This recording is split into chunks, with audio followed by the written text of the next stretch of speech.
So it's December and there's loads to do in my garden. However, notoriously, this is the time of year that I lock the garden down and pretend it's not there. Even though, look, there's new life everywhere. There's new sprouts, there's seeds to collect.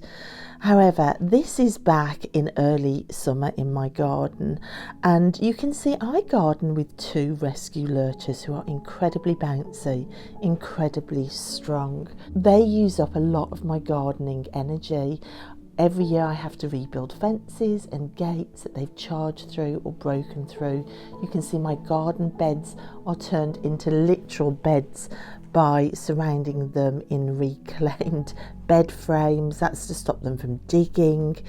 This is a fence that I built at the top of the garden. My whole garden is a series of fences, and by the end of the summer I have lost my will and energy supplies to keep replacing fences, to keep dealing with dog damage. Although I adore my dogs to the ends of the earth, gardening with lurchers is tough. So every year I don't connect with my land in winter because of this. My energy is completely spent. Normally the garden gets barricaded shut as a reprise from dog escapes in late summer, and then I feel guilty, and the guilt keeps me out of the garden till the following spring. It is a pattern as endless as Rupert's energy. However, this year I vowed no, I wouldn't do that. This year I would stay connected to my land, and I have started gardening again after a much needed break at the beginning of December, and I am so thrilled I have, because I have found a magic in maintenance, shall we say. Shall we call it magical maintenance? It hasn't come easy. Now, I am a pure Sagittarian. I like the grand projects that shoot for the stars. I don't bode well with maintenance jobs or even the last 5% of a project. I have got endless projects around the house that are nearly finished, but that last 5%, there is no charm in that.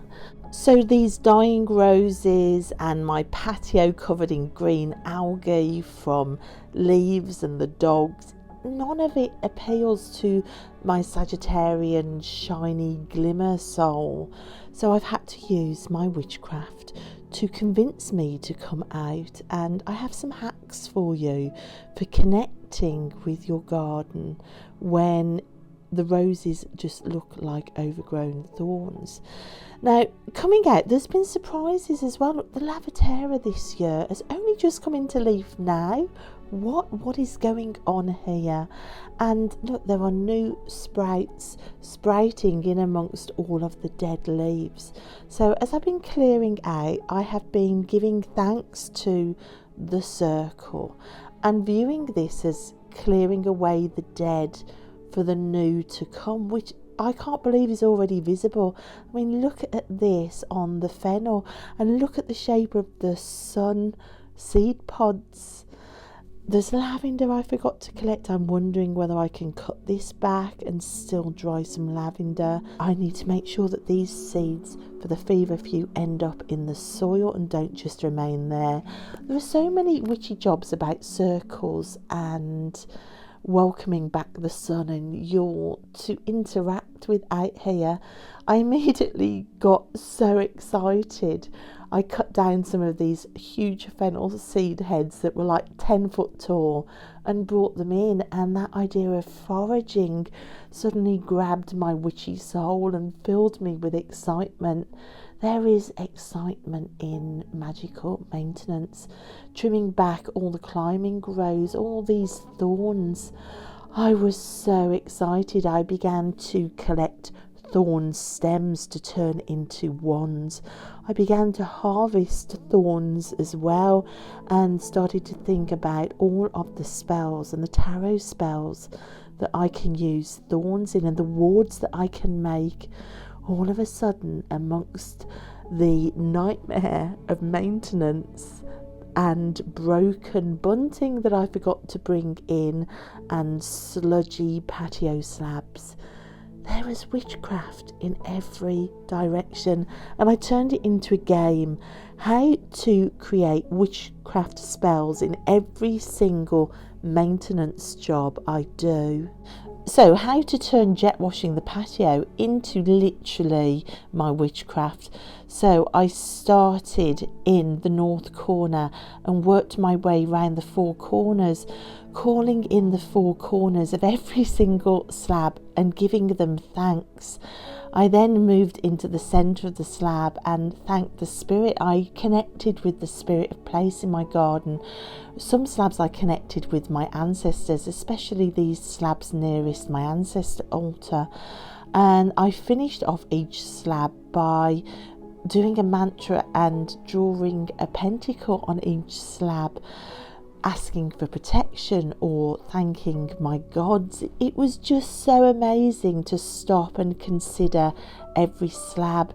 Then all of this slimy, gooey water full of dirt that was left, I imagined being sent on to people who had done me wrong. A bit of petty magic in there. I looked at the windowsill knowing that I've still got that to clean. That's going to be a job to welcome in the light for you all. And without knowing it, soon there are corners of my garden that look like there's somebody maintaining them, magical maintenance. I've got gutters to clean out. Look at the plants growing in there. So what spell can I do for clearing gutters? So I thought about all the things I want to release in the coming year, all the bad habits, all the repetitive cycles, all the anxiety moments in life. I wrote everything down on paper with a felt tip pen that I know the ink isn't waterproof at all. I've left this jar for a night on my altar, on my Morrigan altar, and asked the gods to give me strength to release all of this. Look at the water that I'm left with. Once all the ink has been completely washed off the paper and all of those troubles are held purely within the blue water, I'm then going to go and unblock all of those gutters and imagine my energy becoming unblocked. And I'm going to pour that water down and watch it flow away. It becomes like an unblocking spell made quite literal from the job of the gutters and watching them become clear. This is going to be a challenge to myself. How can I turn every single maintenance job into a witchy spell? It turns the everyday into our witchcraft practice, and if you're too busy to get to your witchcraft practice, this is vital. This is where you can find the magic. So this video inadvertently turned into a call to action to the time poor, to the overwhelmed, a message for you and a message for me. How can we connect with our land in winter when there is so much going on? Turn it into a personal challenge. Turn those overgrown gutters into a spell. Turn the patio in need of jet washing into a spell. Turn the collapsed jasmine that needs tying up into a spell. My garden still looks like this, but now there is potential for foraging, for spells, for witchcraft. There is excitement in the air. This is how we keep going in all directions as a witch when we are time poor. So thanks guys so much for watching, and I'll see you tomorrow.